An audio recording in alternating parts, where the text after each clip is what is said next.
Halo ma bro, gimana kabarnya nih? Semoga kalian baik-baik saja ya dan dimudahkan rezekinya. Di video kali ini, saya akan membahas film terbaru Korea dari Netflix. Film ini berjudul Unlocked yang dirilis pada tahun 2023. Nah, di film ini menceritakan tentang seorang wanita yang hidupnya berubah drastis ketika dia kehilangan ponselnya. Yang ternyata ponselnya diambil oleh seorang pria psikopat sekaligus seorang hacker. Bagaimanakah keseruan filmnya? Oke, cari tempat rebahan yang nyaman. Siapkan teh bagi yang ngeteh, siapkan kopi bagi yang ngopi. Dan ini dia alur ceritanya. Let's go, Mamang!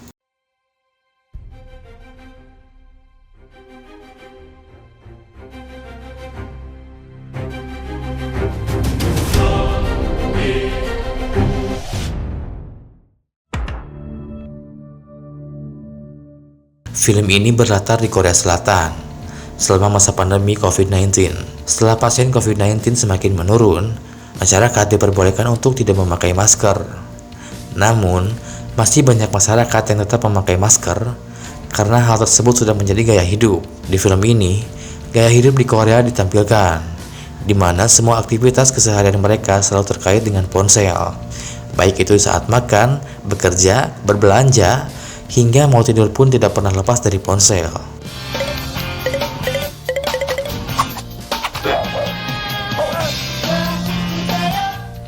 Kemudian kita diperkenalkan dengan tokoh utama yang bernama Linami, dan ini dia rarainya. Di sini, Linami sedang tertidur di dalam bis karena kelelahan. Pada saat dia akan keluar dari bis tersebut, dia tidak menyadari bahwa ponselnya telah terjatuh. Lalu ponselnya pun diambil oleh seorang pria yang bernama Jun Yong.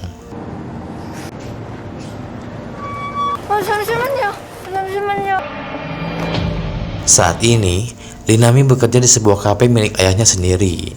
Meskipun sibuk, dia selalu menyempatkan waktu untuk berkumpul bersama teman-temannya, sambil dia mencari peluang baru yang lebih menjanjikan. 너 그러다가 진짜 예 믿습니다. Lalu terlihat seorang pria yang bernama Jun Yong yang mencoba membuka ponsel milik Linami. Namun dia tidak bisa membuka ponsel tersebut dikarenakan dia tidak tahu passwordnya. Tak lama kemudian, ponsel milik Linami mendapatkan panggilan dari temannya Linami. Di sini, Jun Yong mengangkat panggilan tersebut. Namun dia menggunakan aplikasi yang bisa merubah suaranya menjadi suara wanita. Di sini, teman Linami meminta untuk mengembalikan ponsel milik Nami tersebut.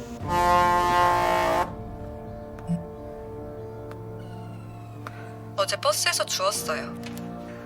혹시 친구랑 연락되셨어요? Terlihat Jun Yong yang tidak bisa membuka ponsel milik Nami. Akhirnya dia menggunakan cara yang cukup jahat. Di sini, dia membanting ponsel tersebut sehingga membuat layarnya retak. Lalu teman Nami pun menghubunginya lagi.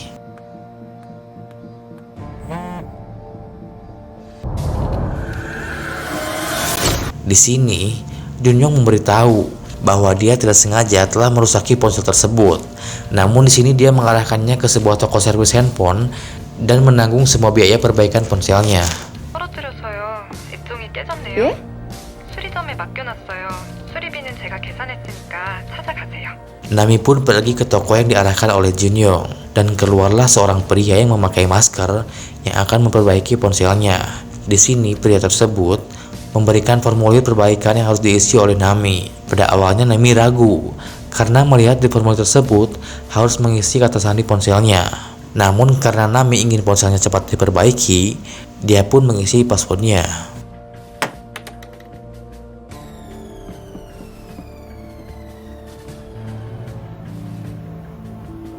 Ternyata pria yang memakai masker tersebut ialah Jun Yong.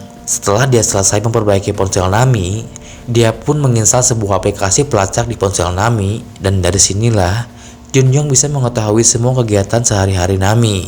Bahkan dia pun bisa mengetahui apa yang disukai dan yang tidak disukai oleh Nami.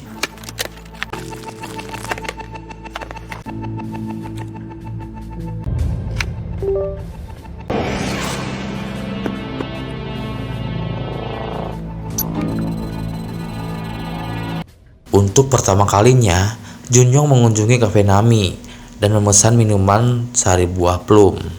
Di sini Nami heran karena seorang pria asing tiba-tiba memesan minuman kesukaannya, terutama karena minuman ini hanya diketahui oleh pelanggan tetap. Namun, Junyoung berhasil membuat alibi dengan mengaku kalau dia sebagai penggemar sebuah plum. Sementara itu, terlihat seorang detektif sekaligus ayah dari Junyoung. Di sini dia menemukan jasad korban yang tewas terbakar di pegunungan. Ji-man pun langsung menyelidiki tempat kejadian perkara atau TKP. Pada saat melakukan penyelidikan, dia menemukan sebuah kertas yang bertuliskan nama Junyoung.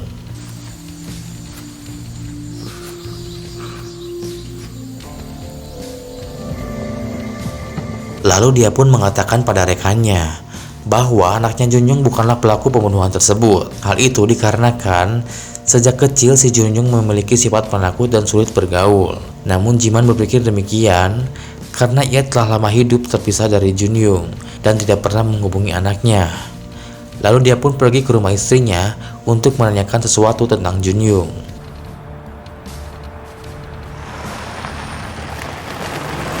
지냈네?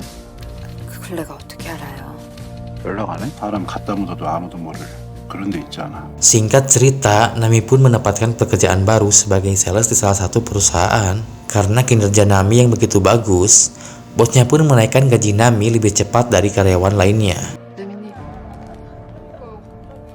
저 무슨 일 생긴 줄 알고 쫄았잖아요.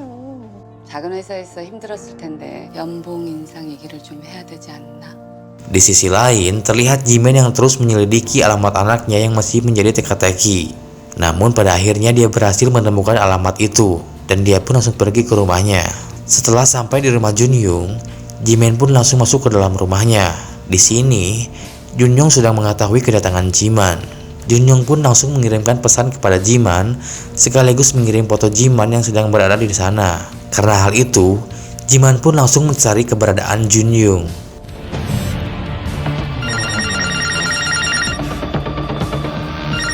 Singkat cerita, Junyoung kembali mengunjungi kafe ayah Nami dan langsung memesan minuman sari buah plum.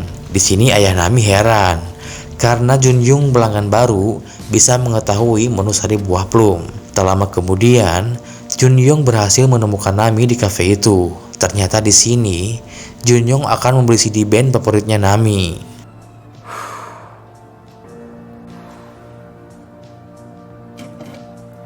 번개. 그 어우, 상태 너무 좋은데요?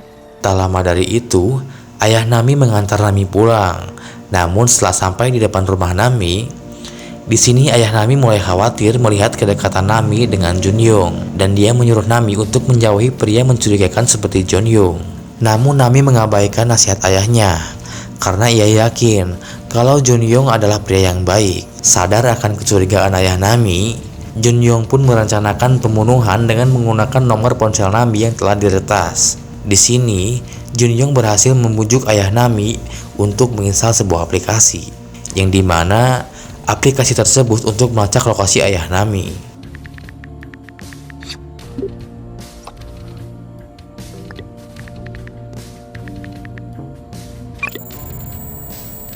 Tak lama kemudian, ayah Nami sedang tiduran tiba-tiba mendapatkan pesan misterius. Dalam pesan tersebut memberitahukan bahwa ada paket di depan rumahnya. Ketika ayah Nami keluar untuk mengambil paket, tiba-tiba Junyoung menikam ayahnya dari belakang.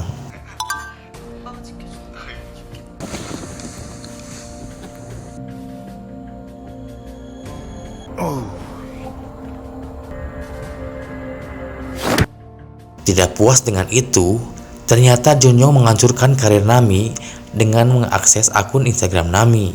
Junyoung mengunggah foto yang mengungkapkan kenaikan gaji Nami dan proyek rahasia perusahaannya. Pada saat keesokan harinya, Nami dihujat oleh rekan kerjanya di kantor karena iri melihat gaji Nami yang naik lebih cepat. Bosnya pun marah besar karena Nami telah mengingkari janjinya untuk merahasiakan kenaikan gaji Nami dan membocorkan rahasia perusahaan. Karena hal itu, Nami pun dipecat dari perusahaan tersebut. 믿으면 뭐가 달라지는 건데? 범인 잡아서 이거 다 돌려놓을게요. Sementara itu, Junyoung sedang mengintai Nami sambil menyekap ayah Nami yang masih hidup.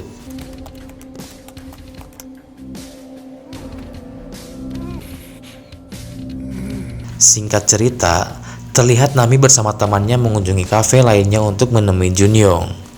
Hal itu dia lakukan karena Nami ingin meminta bantuan kepada Junyong atas ponsel yang telah diretas. Di sini Junyong berbohong bahwa ponsel Nami telah dipasangi aplikasi pengintai yang tidak bisa dikendalikan dari jarak jauh, sehingga dia menyimpulkan bahwa ponsel Nami telah diretas oleh orang terdekat saat Nami tidak menyadarinya. Di sini, Nami menuduh temannya sendiri bahwa temannya itulah yang meretas ponsel Nami. Karena tidak terima dengan tuduhan itu, teman Nami pun langsung pergi dari kafe tersebut. 그것도 내가 깔았다고? 그게 아니라 상황이 그렇잖아. Di sisi lain, terlihat Jimin yang sedang menuju toko reparasi milik Junyong. 일단 여기로 가보자.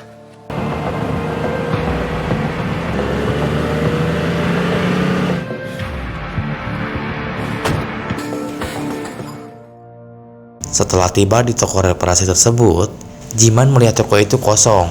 Toko itu hanya dipenuhi oleh formulir yang bertuliskan nama-nama korban pembunuhan Junyong, dan dia melihat sebuah kertas tertuliskan nama Lee Nami. Itu berarti Nami adalah korban selanjutnya yang akan dibunuh oleh Junyong. 분명히 뭔가 흘렸을 거야. 이나, 너도 빨리 찾아.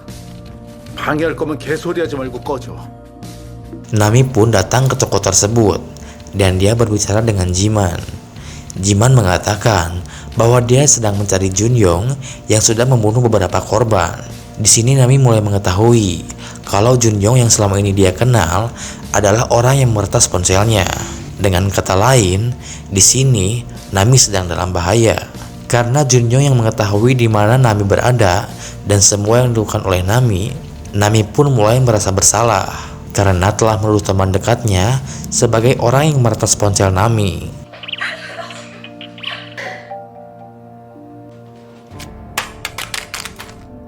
Tak lama kemudian, Jiman serta rekannya berencana untuk menangkap Junyong dengan memancingnya untuk datang ke rumah Nami.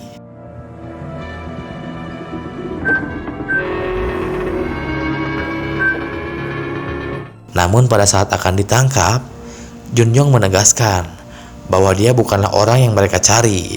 Jiman juga meragukan wajah anaknya yang telah lama tidak mereka temui.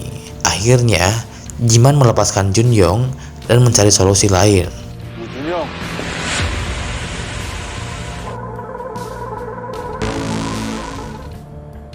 저 그런 사람 아닌데요.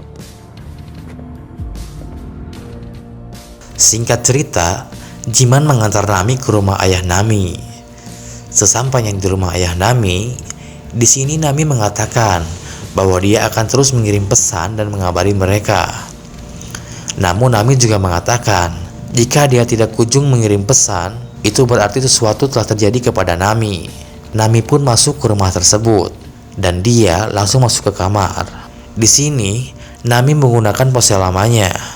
Akan tetapi, tanpa Nami ketahui, ternyata sebelumnya Junyong sudah meretas ponsel lama Nami. Hal itu dilakukan pada saat Junyong masuk ke rumah Nami pada saat Nami bekerja.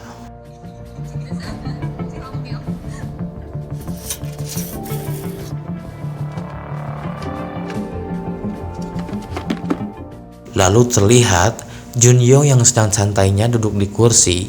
Nami menghampiri Junyong dan Nami terkejut pada saat Junyong menunjukkan foto ayahnya yang telah disekap. Di sini Nami ingin membunuh Junyong dengan pisau yang disimpannya.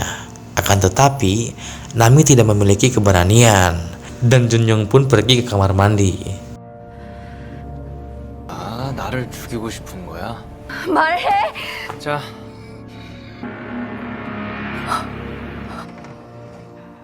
Di sini, Nami melihat ayahnya yang sedang disekap di kamar mandi. Lalu Junyong pun langsung mengikat tangan Nami serta menutup mulut Nami.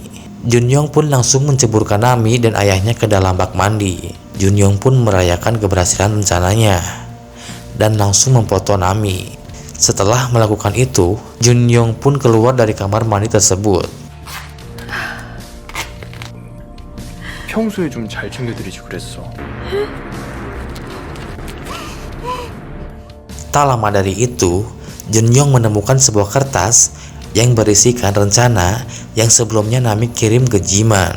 Pada saat itu pun, Jiman dan rekannya langsung masuk ke rumah tersebut.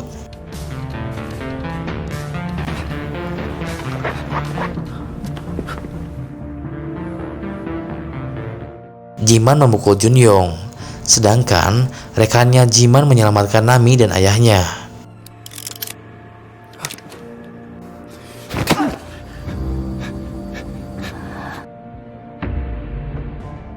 Dan terungkaplah bahwa sebenarnya bukanlah Junyong anak Jiman. Pria itu menggunakan identitas Junyong serta ponselnya untuk menjalankan aksinya selama ini. Junyong anak Jiman sebenarnya adalah orang yang pertama kali dia bunuh. Karena terlihat pada saat Jiman menyalakan ponsel Junyong, terdapat foto Junyong yang dijadikan wallpaper pada saat Junyong dibunuh.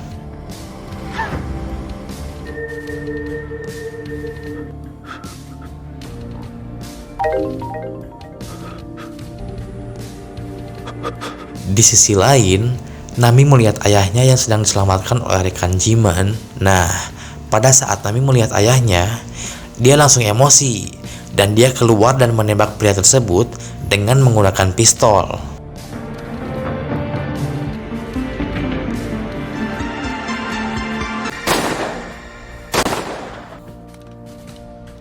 Nami dan ayahnya pun akhirnya selamat dan langsung dilarikan ke rumah sakit, dan film ini pun selesai.